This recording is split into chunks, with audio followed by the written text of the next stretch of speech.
اللہ اکبر لا الہ الا اللہ واللہ اکبر واللہ اکبر وللہ الحمد ان اللہ وملائکتہ یصلون علی النبی یا ایہا الذین آمنوا صلوا علیہ وسلموا تسلیما اللہم صلی وسلم وبارک علی سیدنا محمد وعلی آلہ واصحابہ وازواجہ وذریتہ اجمعین بقدر حسنہ ونورہ وجمالہ وکمالہ۔ حضرت واصف علی واصف فرماتے ہیں کہ یہ پاکستان جو ہے نا، یہ بھی طریقت کے سلسلوں کی طرح ایک طریقت ہے۔ جس کے پاس اس پاکستان کا پاسپورٹ ہے تو وہ اس طریقت میں بیعت ہے۔ یہ باتیں بابے اس لیے کرتے ہیں تاکہ آپ کو اس پاک سرزمین کی قدر دلائی جا سکے۔ یہ عام ملک نہیں ہے، یہ عام زمین کا ٹکڑا نہیں ہے۔ اللہ نے جو سینکڑوں بابے اس خطے میں بھیجے، سب ایک بات کرتے ہیں اس پاکستانی غافل قوم کو نصیحت کرنے کے لیے کہ یہ پاک سرزمین اللہ کے رازوں میں سے ایک راز ہے، اس دور کا فرقان ہے، اس دور میں کفر اور اسلام کو الگ کرنے والا ہے، اس دور میں سچے اور جھوٹے کی فرق پہچان کروانے والا ہے، اس دور میں اسلام کا قلعہ ہے، اس دور کا مدینہ ہے، اس دور کا عالم اسلام کا وہ مرکز ہے کہ جہاں سے لیا جائے گا تجھ سے کام دنیا کی امامت کا۔ اس کو بنانے کا مقصد یہی تھا کہ یہاں سے سیدی رسول اللہ کی حدیث شریف نے پورا ہونا تھا کہ مسلمانوں کی ایک جماعت غزوہ ہند لڑے گی۔ بابا اشفاق احمد فرماتے ہیں کہ حکومتوں سے تمہیں جو مرضی اختلاف ہو، حکومتوں کو جو مرضی کہو، جو مرضی گالی تمہیں زرداری کو، نواز کو اور عمران کو دینی ہے دو، لیکن پاکستان کو گالی مت دینا، پاکستان کے سبز ہلالی پرچم کی توہین مت کرنا، ورنہ اللہ کے عذاب میں آ جاؤ۔ اور حقیقت یہی ہے کہ آج کے دور میں تمہاری نمازیں، تمہارے روزے، تمہارے حج کوئی کام نہیں آئیں گے اگر تم نے اس پاک سرزمین کے ساتھ خیانت کی، اس کے سبز ہلالی پرچم کو رسوا کیا۔ اس پرچم کی بشارت سیدی رسول اللہ نے 1400 سال پہلے فرمائی تھی، جو رایات السود والی حدیث شریف ہے کہ گہرے سبز رنگ کے بزرگ بار جھنڈے ہوں گے، بزرگی والے جھنڈے ہوں گے جن کا رنگ گہرا سبز ہوگا، وہ خراسان کی جانب سے اٹھیں گے، امت کی آبرو سنبھالیں گے وہ پرچم۔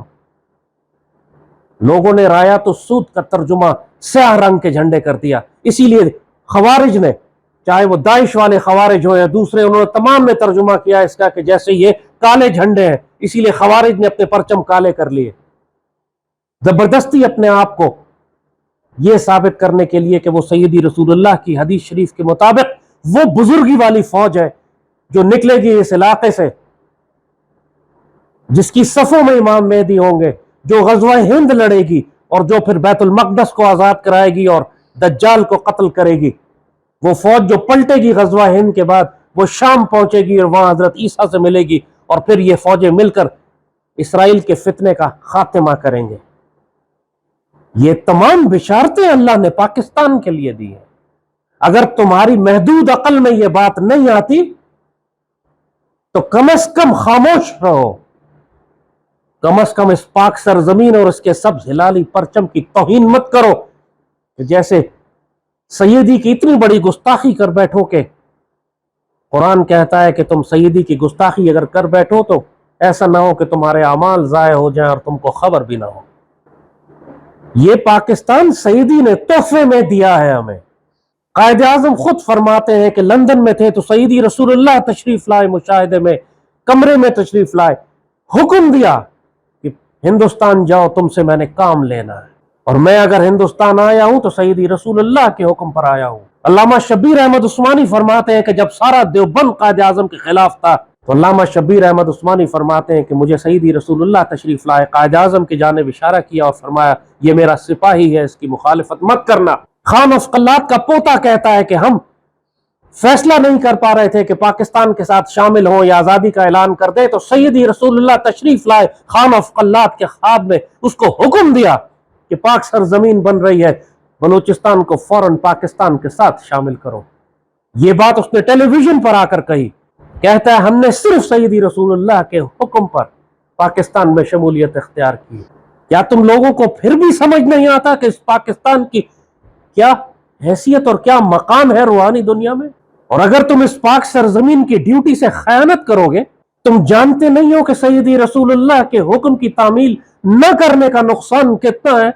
یہ تو عام شاعروں نے ترانے لکھے ہیں، یہ وطن تمہارا ہے تم ہو پاسباں اس کے، یہ تو مملکت ہے جس پر سایہ خدا ذوالجلال ہے۔ یہ انسانوں کے الفاظ نہیں ہیں، یہ الفاظ ان کو ودیت کیے گئے ہیں، ان پر نازل کیے گئے ہیں تمہیں یہ پیغام دینے کے لیے۔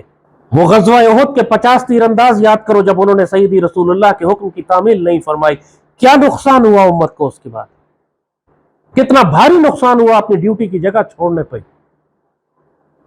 سیدنا یونس علیہ السلام اپنی قوم سے تنگ آ گئے کہ بات نہیں سنتی، آپ نے جلال کا اظہار فرما دیا، فرسٹریٹ ہو گئے، ناراض ہو گئے، غصے میں آ گئے، بات نہیں سنتی نافرمان قوم، نہیں کرتا میں بات اس سے، آپ ڈیوٹی اپنی پوزیشن چھوڑ کر نکل چلے۔ جب کشتی میں بیٹھے اپنی قوم کو چھوڑ کر جانے کے لیے، وہ اللہ کی اجازت نہیں تھی ان کو اس بات کے لیے، جب کشتی میں بیٹھے تو طوفان آ گیا۔ اس زمانے میں لوگوں کا خیال تھا کہ کوئی غلام اپنے مالک کی مرضی کے بغیر اگر اپنی ڈیوٹی چھوڑ کر بھاگ رہا ہو تو اس طرح طوفان آتے ہیں۔ لوگوں نے کہا تلاش کرو کوئی غلام ہماری صفوں میں ہے جو اپنے مالک کی اجازت کے بغیر بھاگا ہے۔ سیدنا یونس فوراً سمجھ گئے کہ یہ وہی وہ غلام ہے جو اپنے مالک کی مرضی کے بغیر اپنی ڈیوٹی چھوڑ کر گئے۔ پھر آپ مچھلی کے پیٹ میں گئے اور وہاں آپ نے بہت بڑی توبہ کی، لا الہ الا انت سبحانک انی کنت من الظالمین، مالک مجھ سے بہت بڑا ظلم ہو گیا۔ قرآن پاک فرماتا ہے کہ اگر سیدنا یونس یہ دعا نہ کرتے تو قیامت تک مچھلی کے پیٹ میں رہتے۔ اپنی ڈیوٹی کی جگہ چھوڑنا بہت بڑی سزا ہے۔ آپ کو فخری پاشا کا واقعہ سناتے ہیں۔ خلافت عثمانیہ کے گورنر تھے مدینے کے، آخری گورنر۔ پہلی جنگ عظیم کے بعد خلافت عثمانیہ کو شکست ہو چکی تھی، پوری خلافت عثمانیہ پر دشمن قبضہ کر رہے تھے۔ ترکی کی خلافت محدود ہو کے جنگ اب ترکی کے دفاع پر آ گئی تھی۔ موجودہ ترکی، اس کے بھی بڑے بڑے حصوں پہ دشمنوں نے قبضہ کر لیا تھا، شکست یقینی تھی۔ چاروں طرف سے مدینے کی حجاز کے جزیرے میں عربوں نے بغاوت کر دی تھی لارنس آف عربیہ کے ساتھ مل کر۔ تمام عرب قبائل نے قتل عام شروع کیا ترک مسلمانوں کا، جس پر اقبال نے شعر کہا تھا، خاک و خون میں لٹ رہا ہے ترکمان سخت کوش، کہ ہاشمی بیچ رہا تھا ابرو دین مصطفیٰ۔ ایسے میں صرف مدینے کا گیرزن رہ گیا تھا، چند ہزار ترک سپاہی جو مدینے کا دفاع کر رہے تھے۔ ان کو حکم دیا گیا، چاروں طرف سے گھیر لیا ان کو انگریز فوجوں اور عرب فوجوں نے، اور حکم دیا کہ ہتھیار ڈال دو۔ تو فخری پاشا وہاں کے گورنر تھے، کمانڈر تھے، انہوں نے صاف انکار کر دیا، کہا مجھے سیدی رسول اللہ نے ڈیوٹی دی ہے مدینے کے دفاع کی، میں اپنی ڈیوٹی اپنی پوسٹ کبھی نہیں چھوڑوں گا۔ ہر نماز پر مسجد نبوی میں نماز کے بعد روض مبارک کی جانب چہرہ کر کے فرماتے تھے، یا سیدی یا رسول اللہ میں آپ کو چھوڑ کر نہیں جاؤں، یا سیدی میں آپ کا دفاع کرنا بند نہیں کروں گا، میں کبھی آپ کو تنہا نہیں چھوڑوں گا۔ ترکی نے ہتھیار ڈال دیے، ترکی کی خلافت ریاست پہ قبضہ ہو گیا، جنگ ختم ہو گئی، لیکن مدینے کا گورنر، مدینے کا فخری پاشا اپنے تھوڑے سے فوجیوں کے ساتھ مدینے کے دفاع میں لگا ہوا تھا، اس نے ہتھیار نہیں ڈالے۔ ان کی رسد کاٹ دی گئی، ان کی سپلائی بند کر دی گئی، پورے مدینے میں قحط برپا ہو گیا۔ فخری پاشا سیدی کے پاس جاتے تھے، سیدی میں آپ کو تنہا نہیں چھوڑوں گا۔ میں اپنی ڈیوٹی کی جگہ نہیں چھوڑوں گا. یہاں تک کہ خود ترک فوجی تنگ آ گئے اور انہوں نے فخری پاشا کو خود گرفتار کر لیا. ترک فوجیوں نے فخری پاشا کو گرفتار کر لیا کہ سیدی جنگ ختم ہو گئی، اور ترک فخری پاشا کو گرفتار کر کے استنبول بھجوا دیا گیا. اور اس طرح پھر مدینے پر سعودیوں نے اور انگریزوں نے قبضہ کیا. فخری پاشا نے اپنی ڈیوٹی نہیں چھوڑی. فخری پاشا اللہ اس کے رسول کے آگے سرخرو ہو گئے. یقینی طور پر شکست دیکھنے کے باوجود انہوں نے سیدی رسول اللہ کا پرچم گرنے نہیں دیا. فخری پاشا سرخرو ہو گئے، کامیاب ہو گئے. جنگ میں پرچم اسی کے ہاتھ میں دیا جاتا ہے جو سب سے زیادہ دلیر ہوتا ہے، اور دشمن کی ساری طاقت صرف اس بات پر ہوتی ہے کہ دشمن کا پرچم گرا دیا جائے. یہ پرچم صرف کپڑے کا ٹکڑا نہیں ہوتا، دشمن کی پوری روحانی نفسیاتی طاقت ہوتی ہے. ساری جنگ اس کے بات کے اوپر ہوتی ہے کہ قلعے پر پرچم کس کا لہرایا جائے گا. لوگ جانیں قربان کرتے ہیں پرچم کی حفاظت کے لیے، جانیں قربان کرتے ہیں دشمن کا پرچم گرا کر اپنا پرچم لگانے کے لیے. یہ پرچم مسلمانوں کی عزت اور سعادت کی نشانی ہوتا ہے. حکومت سیاسی غصے کی وجہ سے، حکومت کے خلاف غصے کی وجہ سے اگر تم مسلمانوں اور سیدی رسول اللہ کے پرچم کی توہین کرو گے تو خود ابو جہل اور لعنتی ہو گئے. آج میں سنتا ہوں ناپاک اور جاہلوں کو یہ کہتے ہوئے کہ عمران کی حکومت کو ہٹا دیا انہوں نے، لہٰذا ہم پاکستان کا پرچم جلائیں گے، لہٰذا ہم پاکستان کا پرچم بلند نہیں کریں گے. اور لعنتیوں، بے شرموں اور بے غیرتوں، یہ پرچم عمران کا نہیں، سیدی رسول اللہ کا ہے. یہ رایات السود ہے، یہ وہ بزرگی والا پرچم ہے جس کی بشارت سیدی نے تمہیں دی تھی. یہ وہ گہرے سبز رنگ کا سبز ہلالی پرچم ہے جو تمہیں دیکھنے میں سیاہ نظر آتا ہے دور سے. یہ بزرگی والا پرچم ہے جس نے بلند ہونا ہے پوری دنیا میں. اس کی توہین کر کے تم سیدی رسول اللہ کی توہین کر رہے ہو. یہ پاکستان اور یہ پاک سرزمین اور یہ سبز ہلالی پرچم، یہ سب سیدی رسول اللہ نے تمہیں تحفے میں دیا. جو مرضی اختلاف حکومتوں سے کرنا ہے کرو، لیکن اس پاک سرزمین سے کیوں خیانت کرتے ہو؟ اس سبز ہلالی پرچم کو کیوں رسوا کرتے ہو؟ اور پرچم بلند اسی وقت کیا جاتا ہے جب راتیں تاریک تر ہو، جب امید ختم ہو جائے، جب قوم مایوسی کا شکار ہو، جب فوجیں بکھر جائیں. وہی وقت ہوتا ہے پرچم بلند کرنے کا، وہ پرچم گرانے کا وقت نہیں ہوتا. جنگ حنین کے موقع پر سیدی رسول اللہ 10,000 صحابہ کے ساتھ فتح مکہ کے بعد تشریف لے جاتے ہیں کفار کے خلاف غزوے میں. اتنی بڑی تعداد کبھی مسلمانوں کی ساتھ نہیں ہوئی. قرآن پورا واقعہ بیان کرتا ہے کہ کچھ نئے مسلمانوں نے تکبر کر دیا، کہا کہ ہماری اتنی بڑی تعداد ہے، آج کون ہے جو ہمیں شکست دے سکتا ہے. قرآن نے پورا واقعہ بیان کیا.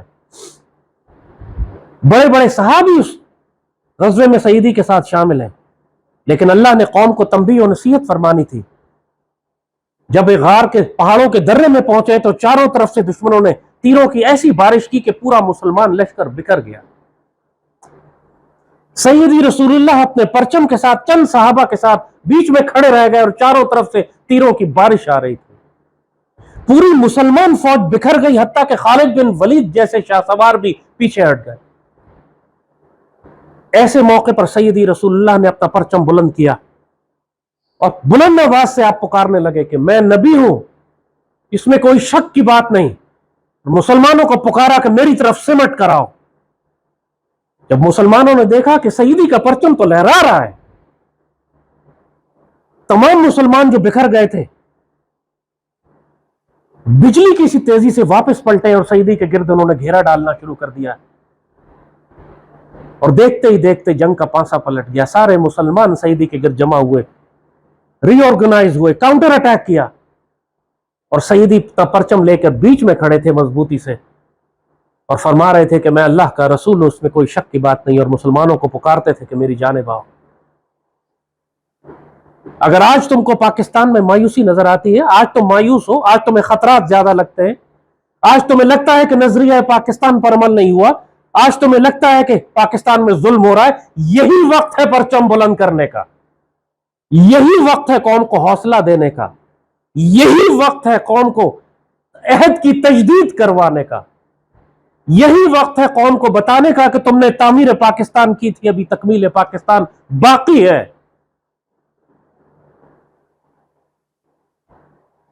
اگر گھر میں 4 دیمک کے کیڑے آ جائیں، گھر میں سانپ نکل آئے، گھر میں 2 بچھو ہو جائیں، تو آپ گھر کو آگ لگا کر گھر کا پرچم ذلیل نہیں کرتے۔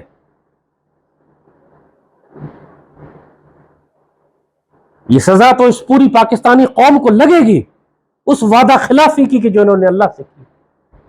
یہ پاکستان تم کو زرداری، نواز اور عمران اور جمہوریت کے لیے نہیں دیا گیا تھا، یہ تمہیں اس لیے دیا گیا تھا کہ یہاں پہ تم اللہ کا قانون نافذ کرو گے، اس لیے دیا گیا تھا تم سیدی رسول اللہ کی امت کی حفاظت کرنے والے ہوگے۔ تم نے خیانت کی ہے،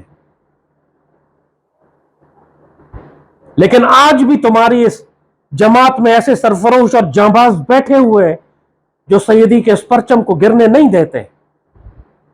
ان کی وجہ سے تم سلامت ہو اپنے گھروں میں، اور تمہیں اجازت ہے بکواس کرنے کی اس پاک سرزمین کے خلاف۔ یہ شہداء کا خون ہے، یہ پرچم بلند رکھنے والوں کی قربانیاں ہیں کہ تم بکواس کرتے ہو، تمہیں اجازت دی گئی ہے بکواس کرنے کی، پاکستان کے خلاف، نظریہ پاکستان کے خلاف، پاک فوج کے خلاف۔